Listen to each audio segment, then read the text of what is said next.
Hola, buen día, soy el profesor Luis Roberto Sandoval Ordóñez y en esta unidad estaremos viendo la teoría del levantamiento. Como primera parte del contenido de esta unidad tendremos el objetivo de la unidad, la teoría de la capa límite, la aerodinámica de flujo no visible o aerodinámica de flujo incompresible y ejercicios relativos a ello. Estos ejercicios estarán expuestos en la plataforma de Expert Academy. El objetivo de la unidad 2 está dividido en dos partes. La primera es reconocer los conceptos fundamentales de la teoría de capa límite y la aerodinámica de flujo no visible, que hacen referencia a la teoría de levantamiento. Y el segundo es determinar las fuerzas de levantamiento en superficies sustentadoras para predecir su estabilidad. Como ya vimos en el parcial pasado, solo hay dos tipos de fuerzas aerodinámicas que actúan sobre un cuerpo que se mueve a través de la atmósfera: las fuerzas de presión y las fuerzas viscosas. El número de Reynolds proporciona una medida de magnitud relativa a las fuerzas de presión con relación a las fuerzas viscosas, para las velocidades del aire que se encuentran típicamente en vuelo. El número de Reynolds es bastante alto y las fuerzas viscosas suelen ser mínimas, en comparación con las fuerzas de presión. Esto no significa que las fuerzas viscosas deban de ser rechazadas. Sin embargo, lo anterior nos permite aplicar el concepto de la teoría de capa límite. Para el flujo sobre un cuerpo aerodinámico en un ángulo de ataque bajo y un alto número de Reynolds, los efectos de la viscosidad se limitan esencialmente a una capa fina adyacente a la superficie o al cuerpo, como se muestra en la siguiente imagen. Fuera de la capa límite, las fuerzas viscosas pueden ser rechazadas, y como la capa límite es delgada, el cambio de las fuerzas de presión a través del espesor de esta capa es insignificante. Con este modelo de flujo, las fuerzas de presión pueden determinarse a partir del flujo no visible, o sea, fuera de la capa límite, y las fuerzas viscosas pueden obtenerse a partir de una solución de las ecuaciones de la capa límite. Mientras que la teoría de la capa límite limita una tremenda simplificación sobre las ecuaciones completas de Navier-Stokes, las soluciones a las ecuaciones de la capa límite están lejos de ser triviales, especialmente para componentes geométricos que a menudo se encuentran en una aeronave. El ejemplo más claro se puede apreciar en la siguiente imagen, donde se aprecia el desprendimiento de capa límite o la presencia de una transición de dos capas en función de la inclinación de un perfil alar convencional. Es evidente que según el ángulo de ataque al cual se ha sometido el perfil, su separación de capa se verá representada en un recorrido negativo hacia el borde de ataque del perfil. También se puede apreciar que mientras más inclinación, la sustentación es mayor según la gráfica de sustentación versus ángulo de ataque. Sin embargo, la penalización por este incremento en el ángulo de ataque y su sustentación es la generación de más resistencia al avance generada por la separación de capa límite. Una revisión exhaustiva de la teoría de la capa límite está más allá del alcance de este curso. Sin embargo, hay algunos resultados importantes de esta teoría que debes conocer y comprender. Por ejemplo, para flujos con alto número de Reynolds que se encuentran típicamente en vuelo, las fuerzas viscosas, o sea, los esfuerzos cortantes, son pequeños comparados con las fuerzas inerciales, o sea, las fuerzas de presión. Para flujos con alto número de Reynolds, las fuerzas inerciales que actúan sobre un cuerpo pueden ser aproximadas a partir de un análisis de flujo no visible, fuera de la capa límite. Para un flujo bidimensional sobre cuerpos aerodinámicos con alto número de Reynolds y bajo ángulo de ataque, las fuerzas de presión no contribuyen significativamente a la resistencia.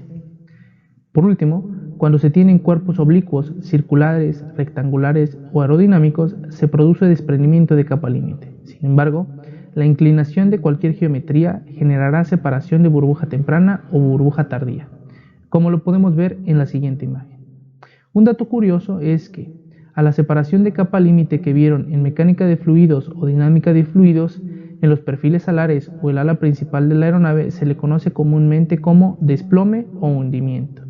Este parámetro también se denomina como coeficiente de sustentación máxima y no solo determina el peso máximo que puede sostener un ala o una determinada velocidad de vuelo, sino que también afecta a la distancia de despegue, el radio de viraje y otras medidas del rendimiento de las aeronaves. Dado que las fuerzas de presión que actúan sobre una aeronave en un alto número de Reynolds pueden ser estimadas con precisión a partir de un análisis de flujo no visible fuera de la capa límite, la aerodinámica de flujo no visible es una herramienta importante utilizada en la estimación de las fuerzas que actúan sobre una aeronave en vuelo. En general, las ecuaciones escritas en su forma vectorial que rigen el flujo de fluidos no visibles son las ecuaciones de continuidad. Para profundizar en el tema, se deben entender 4 aspectos importantes en el análisis, como lo veremos en el siguiente diagrama. Número 1, tenemos los marcos de referencia.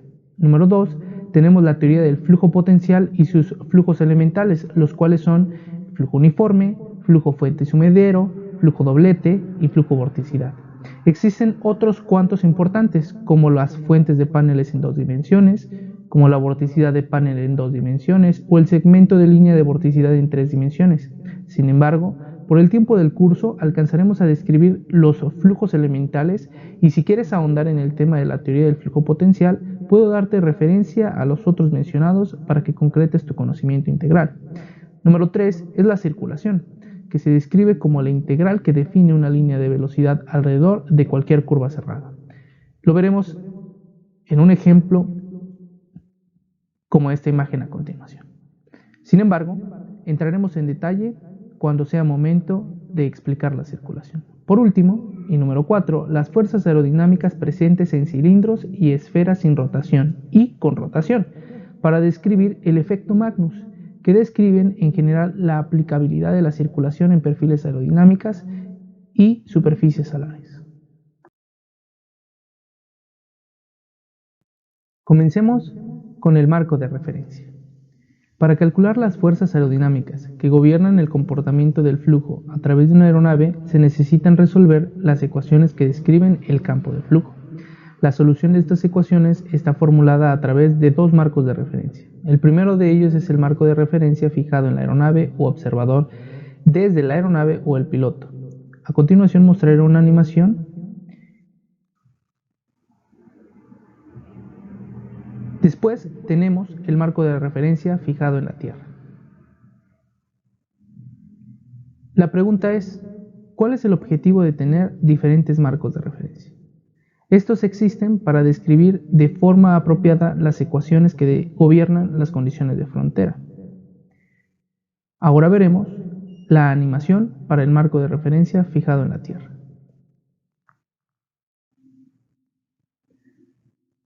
Sin embargo, ¿qué significa el marco de referencia fijado en la Tierra y el marco de referencia fijado en la aeronave?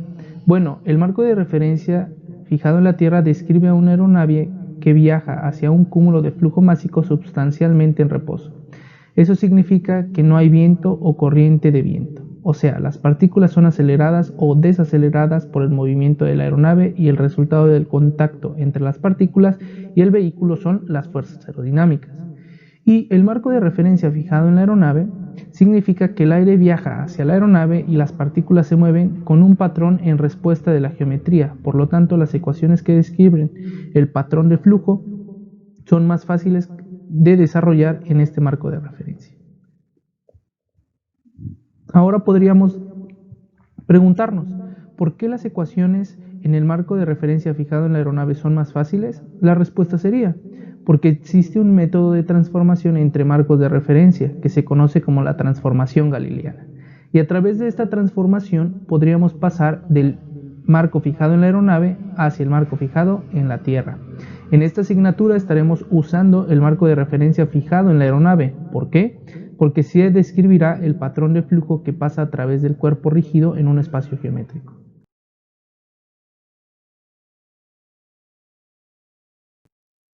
Para comprender mejor la teoría del flujo potencial, debemos entender ciertas consideraciones. Por ejemplo, que el marco de referencia será fijado en la aeronave, que se estudia el movimiento relativo de las partículas asumiendo que el medio es estático en su estado natural, también que el flujo es invisible o no observable a simple vista, que el flujo es incompresible, que el flujo no rota la partícula o bien no hay vorticidad y por último que las fuerzas se conservan a través de la conservación del momento lineal.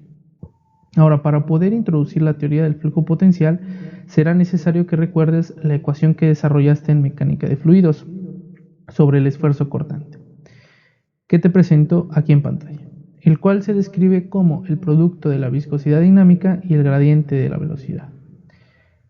Para el flujo no visible, se considera que este esfuerzo cortante es mínimo o muy pequeño, de tal forma que se puede rechazar. Entonces, el flujo no visible describe aquellas regiones donde el esfuerzo cortante es cero. Por lo tanto, si aplicamos este concepto que acabo de describir hacia las ecuaciones que describen la conservación del momento lineal, aparecen las ecuaciones de Navier-Stokes. A continuación, describiré como recordatorio un solo eje, el cual será el X, de las ecuaciones de Navier-Stokes, pero aplica exactamente igual para los otros ejes. Su descripción es la siguiente. El primer término del lado izquierdo de la igualdad es la aceleración local. El segundo término del lado izquierdo de la igualdad es el vector convectivo de la partícula.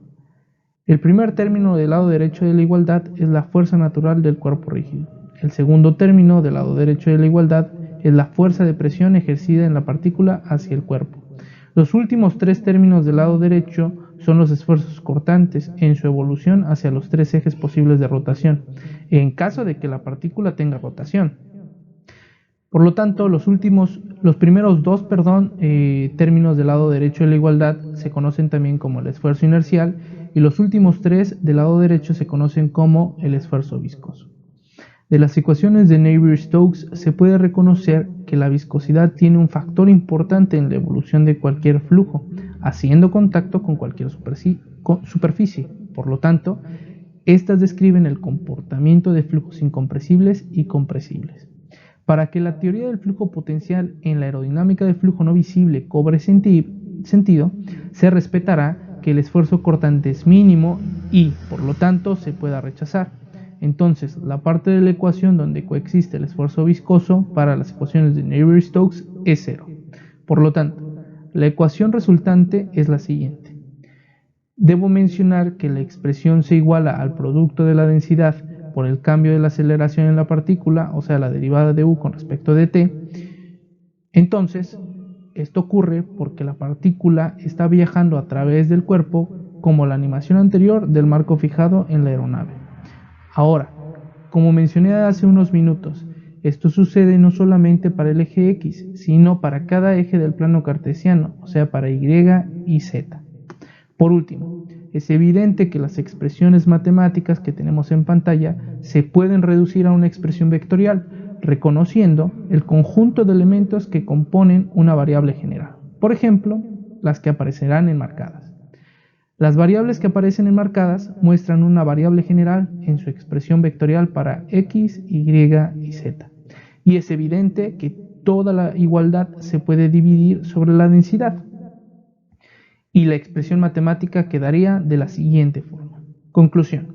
Utilizando las ecuaciones de Navier-Stokes se puede obtener el modelo matemático de un flujo incompresible, que es una expresión más simplificada pero de forma vectorial, y a esta última ecuación también se le conoce como la ecuación de Euler.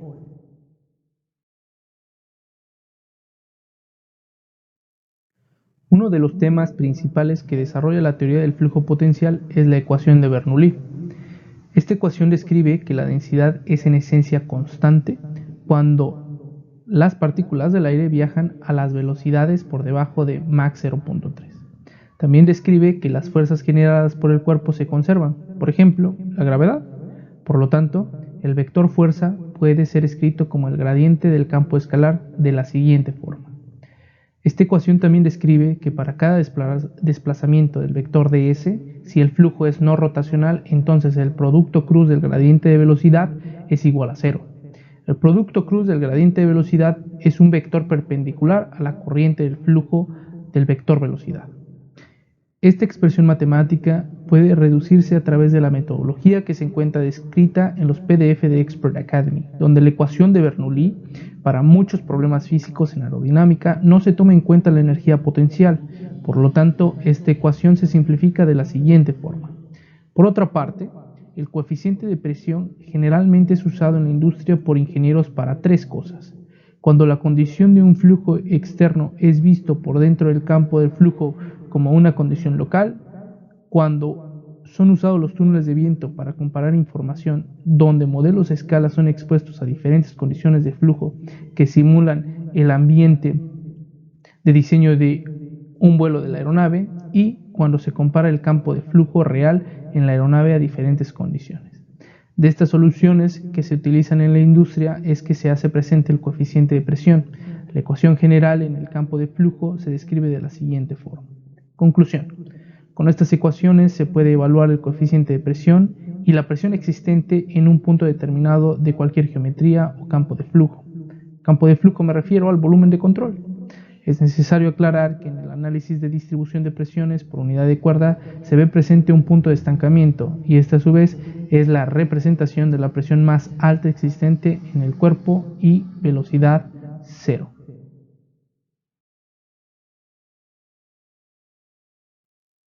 Uno de los conceptos más importantes para describir un análisis de flujo en aerodinámica es la famosa circulación.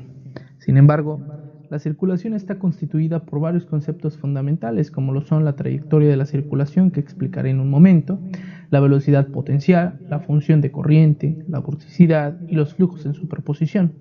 Por lo tanto, haciendo uso de la definición, presentaré un diagrama que expresa esa definición y cómo a través de ese diagrama el concepto de circulación cobra vida para un análisis matemático, el cual se puede utilizar para calcular la corriente de flujo que atraviesa cualquier superficie analizada en el ámbito aerodinámico.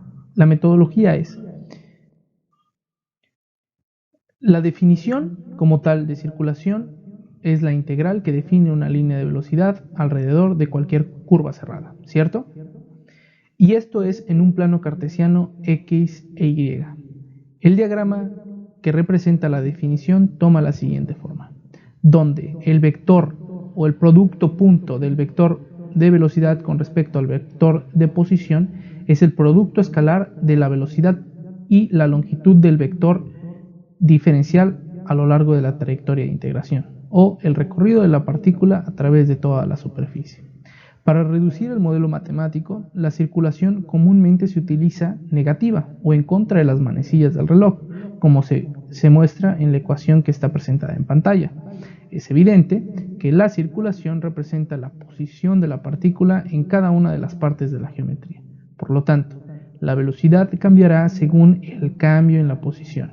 La ecuación general es la siguiente, y su expresión reducida de la ecuación general es el teorema del lema de Green, que describe la transformación de una integral de línea en una integral de superficie en un espacio bidimensional de la siguiente forma, donde el vector nth estado derivada de área es un vector normal a la superficie que apunta hacia afuera del volumen cerrado y es igual en magnitud que el incremento al área de la superficie. Les daré un dato curioso. Si quieres hacer la transformación de una integral de línea a una integral de superficie en un espacio tridimensional, tendrías que hacer esto a través de las ecuaciones de Navier-Stokes. Puntos destacables de la circulación. ¿Qué nos enseña la integral de la circulación? Bueno, que se realiza el producto punto de las dos magnitudes escalares, tanto el vector de velocidad como el de vector de posición.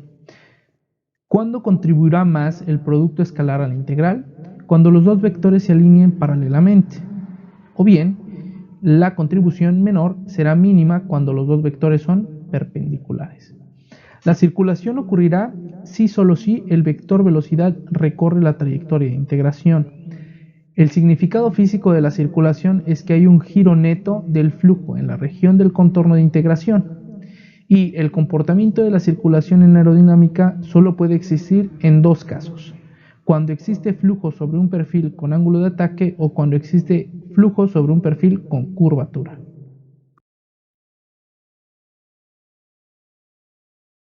Ahora hablemos de la velocidad potencial y la función de corriente.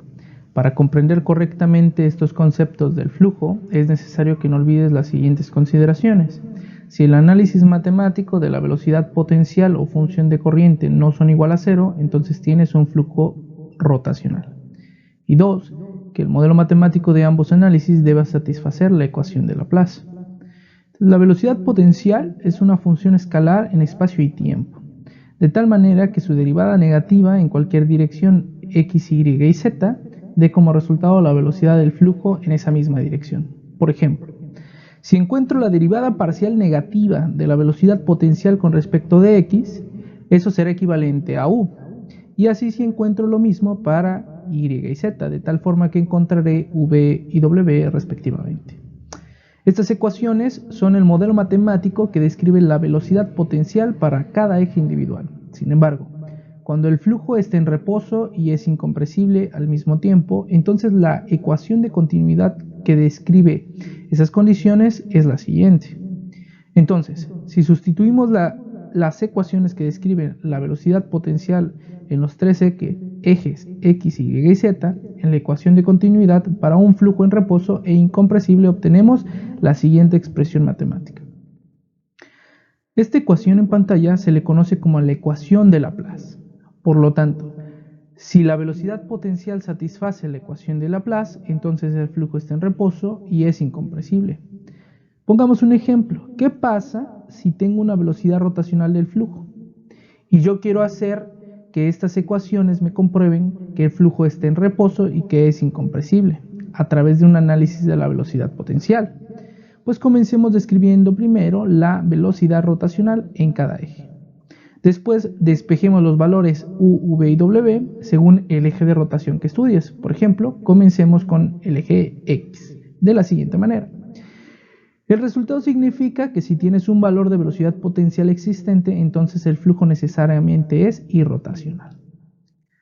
Ahora hablemos de la función de corriente. La función de corriente es una función escalar también en espacio y tiempo, de tal forma que su derivada parcial con respecto de cualquier dirección dada x, y y z dé como resultado una componente de velocidad con un ángulo recto en cualquier dirección respectivamente. Esto anterior significa que, si busco la derivada parcial de la función de corriente con respecto a x, entonces obtendré la velocidad en y o bien en z. A continuación les describiré la metodología para obtener la función de corriente en dos dimensiones. Para eliminar el eje z y que no se complique el análisis, se utiliza el teorema de Kelvin, que describe el modelo de dos dimensiones. Por lo tanto, las expresiones matemáticas que describen la función de corriente para ambas velocidades en x e y son las siguientes. Nuevamente, si se examina estas ecuaciones a través de la ecuación de continuidad para dos dimensiones, se obtiene las siguientes ecuaciones. Si sustituimos las variables de velocidad con relación a la función de corriente, obtenemos la siguiente expresión. No se debe olvidar que el flujo está en reposo y que es incompresible. Es evidente de esta ecuación que la existencia de la función de corriente es una condición necesaria para que exista el flujo de manera física. Ahora, teóricamente, la función de corriente es una función de posición, donde la función de corriente es equivalente a sí misma en cada eje. Si sustituimos las expresiones matemáticas iniciales en esta última expresión, se obtiene la expresión general de la derivada de la función de corriente, de la siguiente forma. Ahora, para traducir esta expresión anterior, es necesario que conozcas la representación matemática de una línea de corriente o la famosa streamline. A continuación te muestro su expresión matemática. Si se utilizan las propiedades numéricas de asociación, distribución y conmutación, esta ecuación resulta en la siguiente ecuación. Por lo anterior, una función de corriente se definirá de la siguiente forma, dando como resultado la ecuación de Laplace para la función de corriente. Conclusión. Si el flujo es incompresible y está en estado de reposo, la velocidad potencial y función de corriente confluyen en la ecuación de Laplace. Un ejemplo claro de estas dos expresiones matemáticas del flujo son las líneas de corriente y las líneas equipotenciales. Les muestro el resultado de uno de los ejercicios que se encuentran resueltos en el PDF de Expert Academy en MATLAB, donde las líneas de corriente describen la velocidad constante de la corriente de flujo, o sea, la función de corriente, y las líneas equipotenciales describen un flujo constante, o sea, la velocidad potencial. Uno de los conceptos más difíciles de explicar en el ámbito aerodinámico es la vorticidad, también conocida como vorticity. En términos matemáticos, la vorticidad es la variación de velocidad o el cambio de velocidad cuando ésta actúa en los contornos del elemento del fluido. En otras palabras, la vorticidad está directamente relacionada con la velocidad de rotación del elemento del fluido. Por lo tanto, se dice que la vorticidad resulta ser el doble de la rotación del fluido. Por ejemplo, veamos la siguiente animación. Si el flujo libre no tiene vorticidad, significa que el elemento del fluido no rota, entonces el flujo se llama irrotacional. Y si el fluido o el flujo libre tiene vorticidad, entonces el elemento del fluido está rotando. Un dato curioso de la vorticidad es que no se debe confundir la rotación del flujo, o sea, la trayectoria de la partícula, a la rotación del elemento del fluido, que es la rotación de la partícula en su propio eje. Son dos cosas muy diferentes. El siguiente tema son los flujos en superposición, y la mejor manera o la mejor forma de describirlos es a través de la ecuación de Laplace, que ya hemos obtenido en el análisis de la velocidad potencial y la función de corriente. Por lo tanto, la definición correcta de la superposición es un conjunto de soluciones para llegar a una función final. La dificultad está en encontrar esas soluciones y que éstas puedan describir flujos parecidos a la realidad y que sean útiles para el análisis de aerodinámica. Existen dos importantes condiciones de capa límite para describir estos flujos elementales. La primera de ellas es que la velocidad resultante es igual al valor de la corriente libre en el punto más alejado de la superficie sólida. Y el segundo es que la componente de velocidad normal, o sea, la fuerza de presión, a una superficie sólida es igual a cero. Por ejemplo, la superficie es un streamline o una línea de corriente.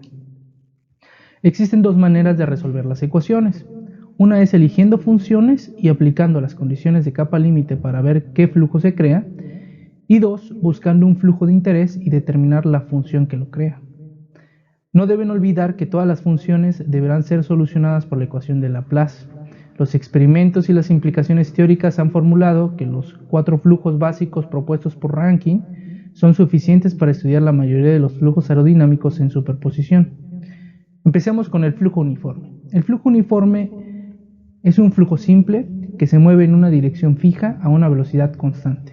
Generalmente las líneas de corriente son líneas rectas y paralelas al campo del flujo. De primera impresión, la descripción en coordenadas rectangulares está expresada por las ecuaciones de Cauchy-Riemann. Las descripciones en coordenadas cilíndricas o polares describen un flujo uniforme inclinado a un ángulo alfa con respecto a la horizontal. Después tenemos los flujos fuentes y sumideros. Una fuente se define como un punto desde el cual el fluido sale y fluye radialmente hacia afuera. El sumidero es la inversa de una fuente. La función potencial y la función de corriente para dos dimensiones de una fuente centrada en el origen son las ecuaciones que aparecerán en pantalla, donde R es la coordenada radial desde el origen de la fuente y K es la fuerza de la fuente. La velocidad en coordenadas polares son las ecuaciones de Cauchy-Riemann. Después tenemos el flujo en superposición denominado como doblete. Es uno de los flujos básicos más difíciles de comprender en realidad. Está sostenido en el concepto de la teoría de dipolos de Maxwell. Por lo tanto, un doblete es una fuente y un sumidero con la misma fuerza donde el valor definido de su fuerza es el límite o bien el origen.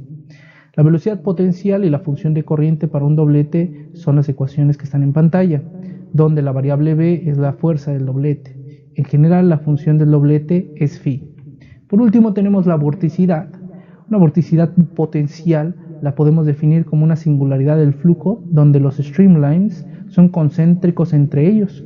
Por lo tanto, la ecuación que rige la vorticidad son la que presenté anteriormente y estas que representan la teoría de Hermann von Helmholtz, que describe tres cosas importantes: La circulación alrededor de la línea de vorticidad es constante a lo largo de toda la longitud. Un filamento de vorticidad no podrá terminar como un flujo de fluido, este deberá formar una trayectoria cerrada o los famosos downwash. Por último, no existe ninguna partícula del fluido que tenga rotación si ésta originalmente no rota. Por último, les presento gráficamente cómo se ven efectuados estos flujos en superposición en una superficie alar.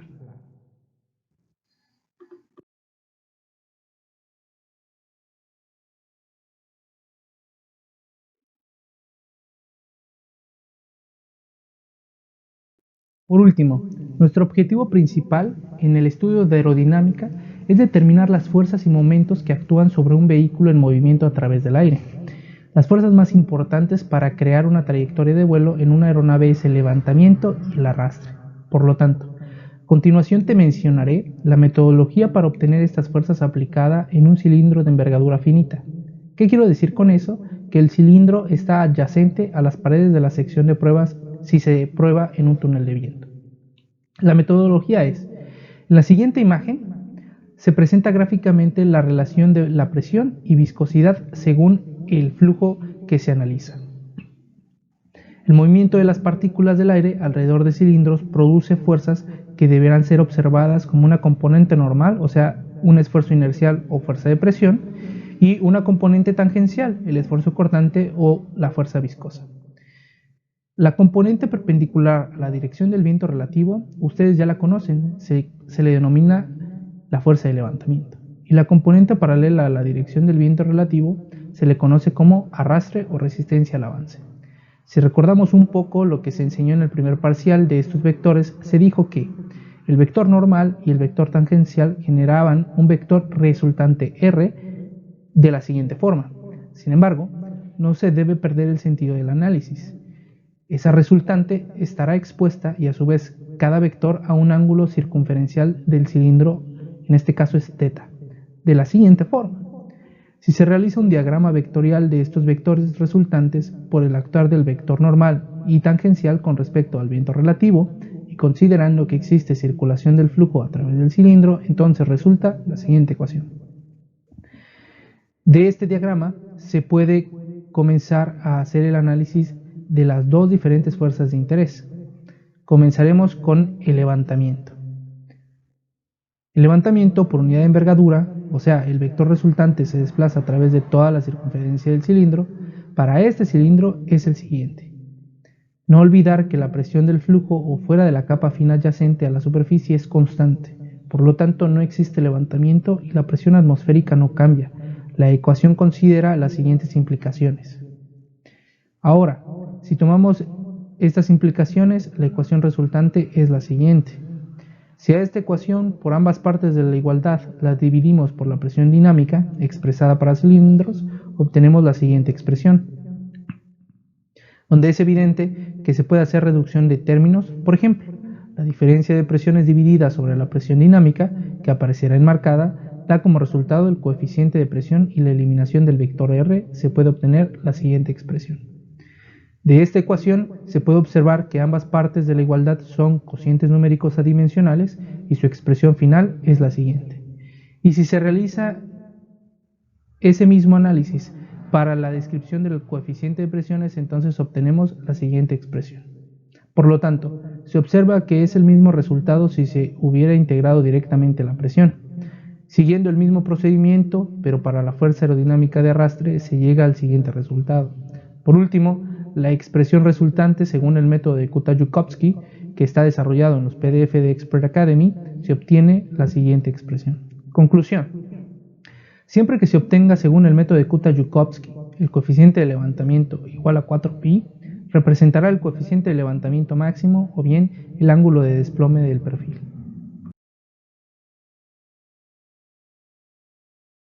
En la parte final de esta primera parte de la unidad número 2 tenemos los ejercicios y todos ellos están desarrollados en la plataforma de Expert Academy, de tal manera que puedas observar estos ejercicios a detalle y después me puedas preguntar o bien puedas resolverlos por ti solo. Gracias.